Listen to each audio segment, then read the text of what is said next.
राजकुमारी सत्यभामा ने प्रण कर रखा था कि जो राजकुमार उसके 10 प्रश्नों के उत्तर ठीक ठीक देगा और चौसर के खेल में उसे हरा देगा, उसी से वह विवाह करेगी, अन्यथा वह ताउम्र कुंवारी ही रह जाएगी। सोचेगी भगवान ने उसकी टक्कर का कोई मर्द पैदा ही नहीं किया। पर फिर एक दिन ऐसा हुआ जो आज तक नहीं हुआ था।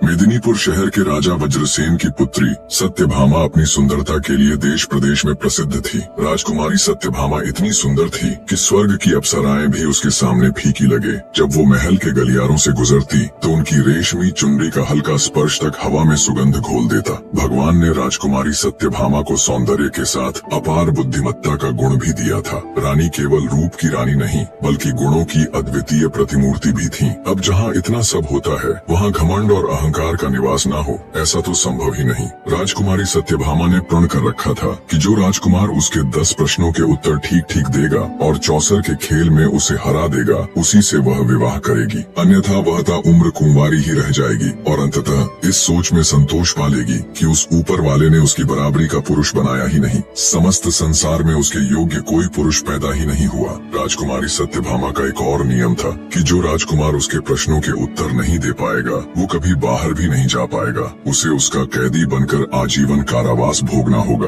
वो नहीं चाहती थी कि कोई ऐरा गैरा राजकुमार सिर्फ उसकी सुंदरता को निहारने के लिए ऐसे ही मुंह उठाकर उसके समक्ष आ जाए और असफल होने पर बाहर उसकी सुंदरता का गुणगान करता फिरे। राजकुमारी सत्यभामा का मानना था जिस पुरुष ने उसे एक बार देख लिया वो या तो उसका पति होगा या फिर ताउम्र के लिए उसका कैदी। इतने सख्त नियमों के बावजूद कई राजकुमारों ने खुद को बुद्धिजीवी मानते हुए राजकुमारी की परीक्षा में भाग लिया और फलस्वरूप वे सभी उसके कैदी बनकर रह गए। पर फिर एक दिन ऐसा हुआ जो आज तक नहीं हुआ था। एक राजकुमार किसी तरह उसके कैद खाने से निकलकर भागने में सफल हो गया। वह जंगल में इधर उधर भटकने लगा और भटकते हुए बुदबुदाने लगा, हे मालिक, या तो मुझको उठा ले या राजकुमारी सत्यभामा के दर्शन करा दे। नहीं चाहिए मुझे ऐसी जिंदगी जिसमें वो न हो। राजकुमारी के विरह में वो व्याकुल होकर मारा मारा फिर रहा था। एक दिन वह चंद्रावती नामक नगर के बाहर जा पहुंचा। उसी समय राजा वीरसेन भी शिकार खेलता हुआ उधर आ निकला। राजकुमार उस समय भी वहीं बातें बुदबुदाते हुए विलाप सा कर रहा था। उसके विरह भरे शब्द सुनकर राजा वीरसेन उसके पास आया और उसकी दुर्दशा देखकर पूछने लगा, तुम पर ऐसी क्या विपत्ति आ पड़ी है जो तुम इतने व्याकुल हो रहे हो? राजकुमार बोला, मुझसे मेरा हाल ना पूछो, मेरे प्राण निकलने वाले हैं। मुझे तो बस अब हर जगह वो नजर आती है। राजकुमार की बात सुनकर राजा ने जान लिया कि यह युवक किसी स्त्री का आशिक हो गया है। वह राजकुमार को धीरज बंधाकर बोला, मित्र, अपने हृदय की सारी व्यथा मुझसे कहो, मैं तुम्हारे मन की इच्छा पूरी करने की कोशिश करूंगा। राजा वीरसेन की बातें सुनकर राजकुमार ने राजा को अपने विषय में सब कुछ बता दिया। सारी बात सुन राजा वीरसेन बोला, घबराओ नहीं मित्र, मैं तुम्हारा समाधान अवश्य करूंगा, और उसे अपने साथ राजमहल ले गया। कहानी में आगे बढ़ने से पहले आप सबको राजा वीरसेन के बारे में बताता चलूं। राजा वीरसेन चंद्रावती नगर के बहुत ही दयालु और प्रतापी राजा थे। वे गुरु गोरखनाथ के शिष्य थे। एक समय में गुरु गोरखनाथ की बड़ी सेवा की थी। राजा की सेवा से प्रसन्न हो गुरु गोरखनाथ ने उन्हें एक बोलने वाला हीरामन नाम का तोता दिया था। वह तोता बड़ा विद्वान था। राजा वीरसेन तोते से पूछे बिना कोई भी कार्य नहीं करता था। राजा वीरसेन ने राजकुमार को ले जाकर महल में ठहराया तथा स्वयं तोते के पास आकर राजकुमार का सारा हाल कह सुनाया। तोते ने राजकुमार को अपने पास बुलाकर कहा, हे मित्र, तुम उस स्त्री के चक्कर में पड़कर क्यों अपने प्राण गंवाते हो? उसमें रूप की केवल ऊपरी चमक है, भीतर से वह विष की बूटी है। गनीमत यही है कि आप वहाँ से भागने में सफल हो गए, और अगर फिर भी तुम्हारा दिल नहीं मान रहा तो मेरी ये कथा सुनो। वर्धमान नगर में एक पठान रहता था। उसकी स्त्री बड़ी ही सुंदर तथा रूपवान थी, लेकिन वह चरित्रहीन थी। उस स्त्री का एक बेटा था। स्त्री की गांव के ही एक चंडाल व्यक्ति भैरव से यारी थी। जब पठान मजदूरी करने जाता तब भैरव आता और उसके साथ ऐश करता। जब पठान के आने का समय होता तब वह वहाँ से निकल जाता। एक दिन उस स्त्री का लड़का ये सब देख लेता है और सारा हाल अपने पिता पठान के आने पर उसे कह देता है। पठान को जब ये बात मालूम हुई तो वह जल उठा। गुस्से में उसने अपनी उस स्त्री को खूब मारा पीटा।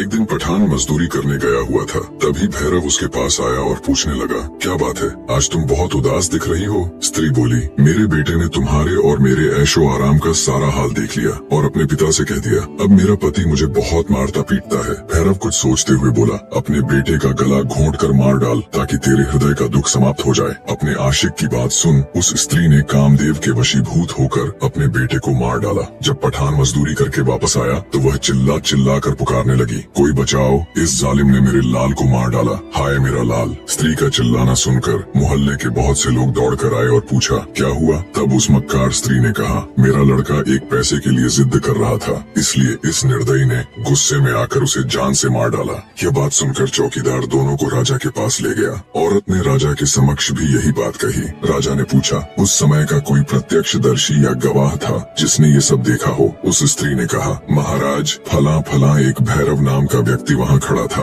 राजा ने भैरव को बुलाकर पूछा तो उसने अपनी प्रेमिका के कहे अनुसार गवाही दे दी, जिसे सुनकर राजा ने पठान को फांसी दे दी। इतनी कहानी कहकर हीरामन तोता बोला, ऐ राजकुमार, औरत जात का कोई भरोसा नहीं, आप किस्मत वाले हैं जो आपको राजकुमारी सत्यभामा के महल से भागने का मौका मिला। फिर से अपनी गर्दन मत फंसाओ। राजकुमार बोला, हे हीरामन तोते, चाहे मेरे प्राण ही चले जाएं, किंतु एक बार के लिए ही सही, पर राजकुमारी सत्यभामा मुझे मिल जाए बस। यह कहकर वह लंबी सांसें भरने लगा। उसकी यह दशा देखकर राजा वीरसेन ने कहा, हे हीरामन, जब तक इसको वह स्त्री नहीं मिलेगी तब तक इसका दुख दूर न होगा, और मेरा भी खाना पीना हराम है। मैं खुद वहाँ जाऊंगा और राजकुमारी सत्यभामा के 10 सवालों का जवाब देने की कोशिश करूंगा। राजा रानी के 10 प्रश्नों के उत्तर देने के लिए मेदिनीपुर जाने की तैयारी करने लगा। तब उसका समझदार तोता बोला, रुकिए महाराज, पता नहीं मेदिनीपुर नाम का कोई शहर है भी या नहीं, पता नहीं कोई सत्यभामा नाम की राजकुमारी है भी कि नहीं। महाराज, समझदारी इसी में है कि आप पहले मुझे जाने दें, अगर सब सही हुआ तब आप बेशक चले जाना। राजा वीरसेन को तोते की बात सही लगी। तोता हीरामन कुछ विचार करके बोला, महाराज एक और कार्य कीजिए, मेरी पंखों में नाना प्रकार के हीरे मोती पिरो दीजिए। राजा वीरसेन ने वैसा ही किया और तोते को अच्छे से सजाकर विदा कर दिया। कई दिनों की उड़ान के बाद हीरामन मेदिनीपुर पहुंच गया। वहां जाकर वो राजकुमारी सत्यभामा के महल की छत पर जा बैठा। जब सत्यभामा का ध्यान उस तोते की तरफ गया तो वो भी उसकी सुंदरता देख अचंभित रह गई। उसने इतना सुंदर और हीरे मोती के पंखों वाला तोता कभी नहीं देखा था। राजकुमारी बोली, हे तोते, तुम किस देश से आए हो और किस देश को जाओगे? तुम्हारा यहाँ आने का मकसद क्या है? तोता बोला, हे रानी, चंद्रावती नगर के राजा वीरसेन ने मुझे यहाँ भेजा है। मैं तो बस ये पता करने आया था कि सच में कोई मेदिनीपुर नगर और राजकुमारी सत्यभामा असल में है कि नहीं। पर हे रानी, मैं तुमसे एक बात पूछना चाहता हूँ, सच बताना, तुम इतनी उदास क्यों हो? ऐसे क्या पाप किए हैं तुमने? तोते की बात सुनकर राजकुमारी सत्यभामा हैरान रह गई। उसने अपने मन में सोचा, ये तोता नहीं बल्कि कोई राजकुमार है। यह मंत्र से तोता बनकर मेरा भेद लेने आया है, इसको पकड़कर मार देना चाहिए। ये विचार कर रानी बोली, सभी लोग जन्म से ही पापी होते हैं जो इस संसार में आते हैं। मैंने इस शरीर को पाकर कोई सुख नहीं पाया। हे सुआ महाराज, मैंने वर ढूंढने के लिए बहुत से देशों में ब्राह्मणों को भेजा, लेकिन किसी से भी मेरी जोड़ी नहीं मिली। राजकुमारी की बात सुन तोता बोला, हे राजकुमारी, जैसी तुम सुंदर और आकर्षक हो वैसे ही मेरे राजा हैं। विधाता ने तुम दोनों की जोड़ी बनाई है, इसलिए तुम मेरे साथ चलो। राजकुमारी सत्यभामा तोते की बात सुन बोली, हे तोते, तुम ठीक कह रहे हो, मुझे तुम्हारी बात पर विश्वास है। विधाता ने कृपा की जो तुमने मुझे दर्शन दिए। अब तुम हमारे पास आओ और बताओ वह राजा कौन है और कहाँ रहता है। मेरी अंगूठी ले जाओ और उससे मेरा विवाह कराओ। मैं उनकी दासी बनकर जन्म जन्म उनके दर्शन करती रहूंगी। तोता बोला, मैं तेरे पास नहीं आऊंगा, तू एक मक्कार स्त्री है, सुना है तू बहला फुसलाकर कैद में डाल देती है। राजकुमारी बोली, मैं बिल्कुल सच कह रही हूँ, मैं तुम्हारे साथ चलने को तैयार हूँ, वो ऊपर वाला साक्षी है। तुम मेरे पास आ जाओ, मैं तुम्हारी मेहमान नवाजी करूंगी। तुम मुझसे क्यों डर रहे हो? मुझे दासी बनाकर अपने साथ ले चलना। राजकुमारी के वचन सुनकर तोते को विश्वास हो गया। वो उड़कर उसके पास चला गया। राजकुमारी ने तुरंत उस तोते को पकड़ लिया और कपटी मुस्कान के साथ बोली, हे दासी, जल्दी से छुरी लाओ और इसका सिर काट दो। ये कोई तोता नहीं है, ये तो कोई बड़ा पापी है जो मंत्र तंत्र करके मेरा भेद जानने आया है। तोता पछता रहा था कि क्यों उसने राजकुमारी का विश्वास किया। वो बचने की युक्ति सोचने लगा। राजकुमारी के जाल में फंसे तोते को जान के लाले पड़ गए। सोचा, अच्छा भला सब कुछ देख तो लिया था, फिर क्यों खामखा राजकुमारी से फालतू के सवाल जवाब में उलझा। सीधा जाकर राजा को बता देना था, आगे वो जाने या ये राजकुमारी। खामखा पंगे में पैर फंसा दिया। सोचा अब जल्दी से कोई तरकीब लगानी पड़ेगी, नहीं तो ये चंडाल रानी मुझे जीवित नहीं छोड़ेगी। तोता बोला, हे रानी, मेरा नाम हीरामन तोता है। मैं कोई बहरूपिया नहीं हूँ, बल्कि यही मेरा असली रूप है। अगर तुम मुझे छोड़ दोगी तो मैं तुम्हें भी तंत्र और विचार सिखा सकता हूँ। मैं गिरी विश्वनाथ का पक्का चेला हूँ। राजकुमारी बोली, अगर ऐसा है तो जल्दी से मुझे मंत्र बताओ, नहीं तो अभी तुम्हारे पंख नोच डालूंगी। तोता बोला,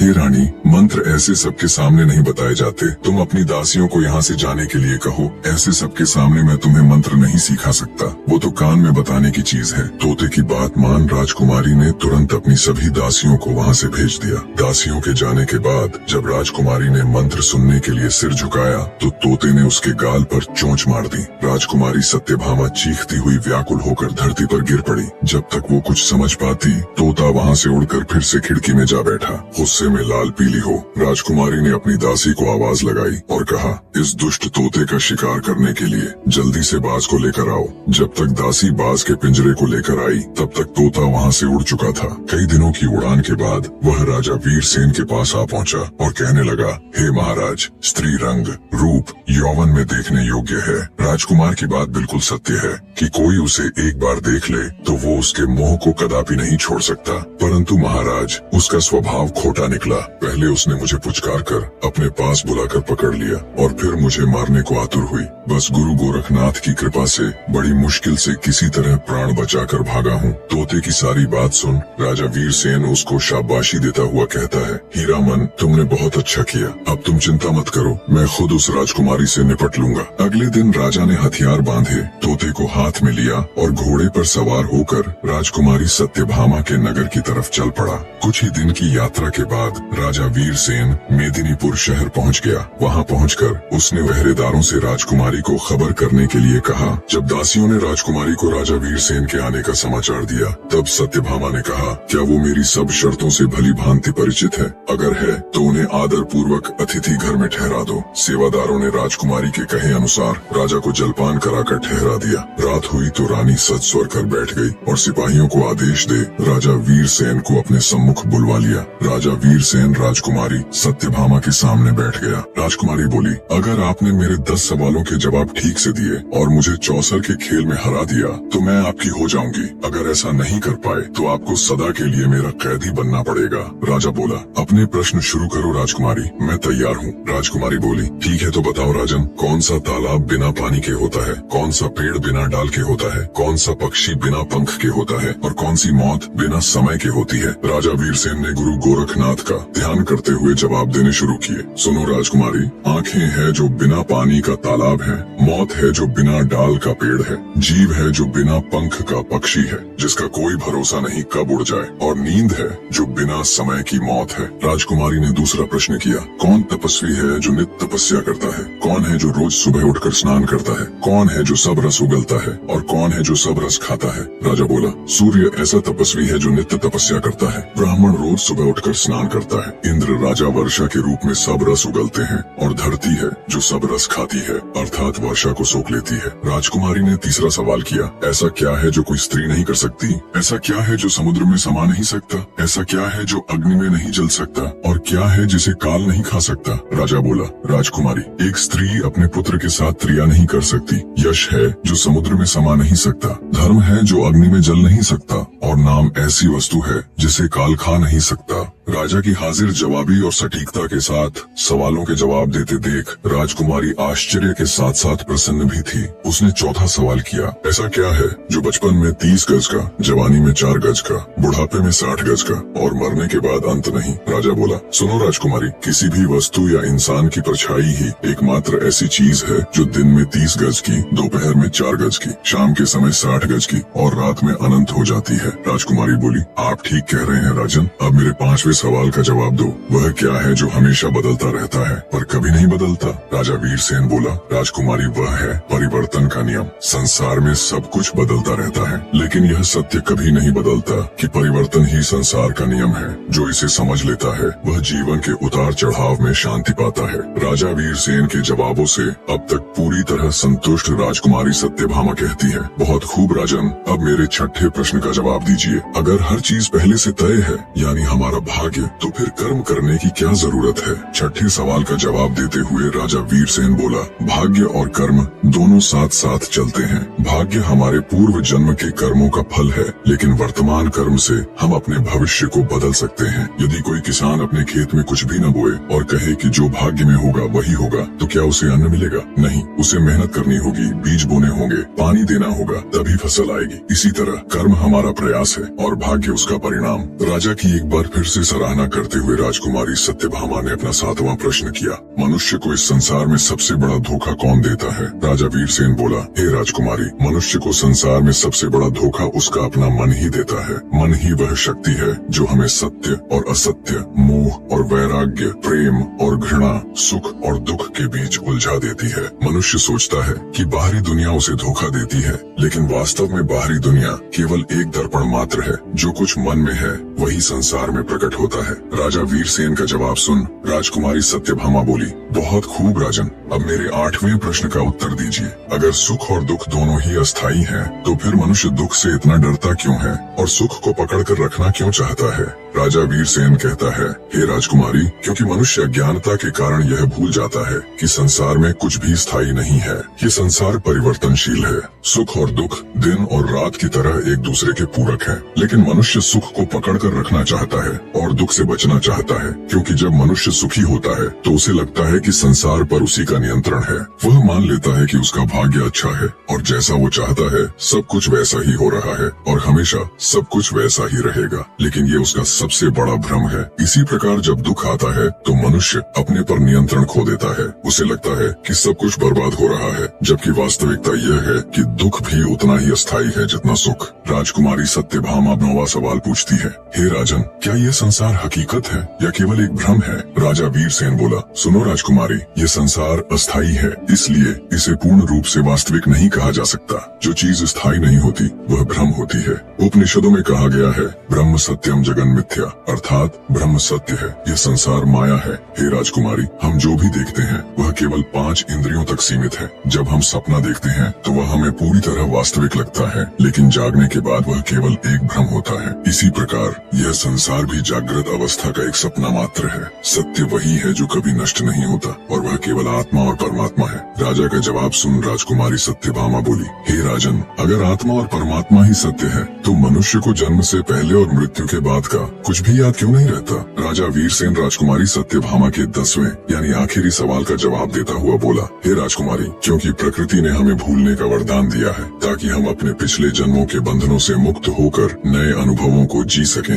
यदि मनुष्य को अपने पिछले जन्म की याद रहती तो मनुष्य पिछले जन्म के सुख दुख में ही उलझा रहता और इस जीवन को सही से नहीं जी पाता। स्मृति का नाश ही नया सृजन है, अर्थात जब पुरानी यादें मिटती हैं तभी नया जीवन संभव होता है। कुछ लोग गहरे ध्यान और साधना से अपने पूर्व जन्म की झलक देख सकते हैं, लेकिन ये बहुत ही मुश्किल या यूं कहे लगभग असंभव ही होता है। मृत्यु के बाद आत्मा नए शरीर में प्रवेश कर जाती है और एक नया जीवन आरंभ होता है। अगर मनुष्य को सब कुछ याद रहता तो वह कभी भी आगे नहीं बढ़ता।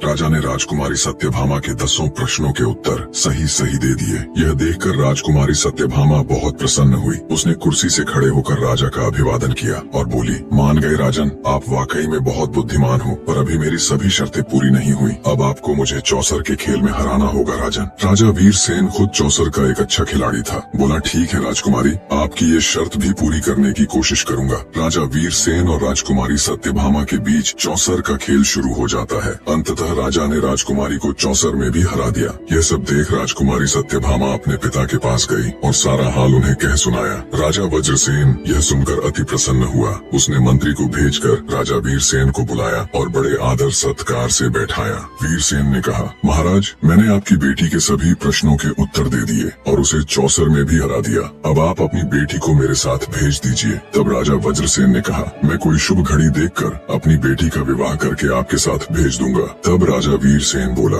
हे राजन, मेरा विवाह राजकुमारी सत्यभामा के साथ नहीं होगा, क्योंकि ये तो किसी और की अमानत है। ये सुन राजा वज्रसेन ने हैरान होते हुए पूछा, ये आप क्या कह रहे हैं? आपने इसे पराई अमानत किस प्रकार बताया? तब राजा वीरसेन ने कहा, महाराज, जिन राजकुमारों को आपकी बेटी ने कैद कर रखा है उनमें से एक राजकुमार उसकी कैद से निकल भागा था और वह अपना राजपाट त्याग जंगल में इधर उधर भटकता फिर रहा था। एक दिन वह मेरे राज्य में आया और एक पेड़ के नीचे बैठा रो रहा था। संयोगवश मैं भी उधर से निकला। उसे दुखी देखकर मैंने उससे सारा हाल पूछा तो राजकुमार ने आदि से लेकर अंत तक सारा हाल मुझे कह सुनाया। तब मैंने उसे आपकी बेटी पर सच्चा मोहित जानकर उसे प्रण किया कि मैं तुमको राजकुमारी सत्यभामा से मिलवाऊंगा। सो हे राजन, राजकुमारी सत्यभामा उसकी अमानत है। मैं राजकुमारी का विवाह उसके साथ कर दूंगा। यह बात सुनकर वज्रसेन कहने लगा, धन्य हैं आप जो आपने एक अनजान व्यक्ति के कारण इतना कष्ट सहा। अब आप मेरी बेटी के मालिक हैं, जिसे चाहो सौंप दो। मेरी ओर से तो यह आपकी अमानत है। तब राजा वीरसेन ने तोते को भेज राजकुमार को मेदिनीपुर बुलवा लिया और विधि पूर्वक राजकुमारी सत्यभामा के साथ उसका विवाह कर दिया। राजकुमार ने खुशी से राजा वीरसेन के पैर पकड़ ली और बोला, महाराज मैं हमेशा आपका ऋणी रहूंगा, आप धन्य हैं। राजकुमार और राजकुमारी सत्यभामा दोनों आनंद पूर्वक रहने लगे। राजा वीरसेन ने राजा वज्रसेन से विदा ली और अपने तोते के साथ अपने देश चला गया। निष्कर्ष, राजा वीरसेन और राजकुमारी सत्यभामा के बीच का संवाद हमें यह सिखाता है कि जीवन में सुख और दुख, दिन और रात, प्यार और घृणा जैसी चीजें एक दूसरे के पूरक हैं। जो आज है वो कल नहीं होगा, चाहे दुख हो या सुख। यदि हम इन बदलावों को समझकर शांति पूर्वक स्वीकार कर लें तो हमारे जीवन की यात्रा आसान हो जाती है और हम खुशी से जीवन व्यतीत कर सकेंगे।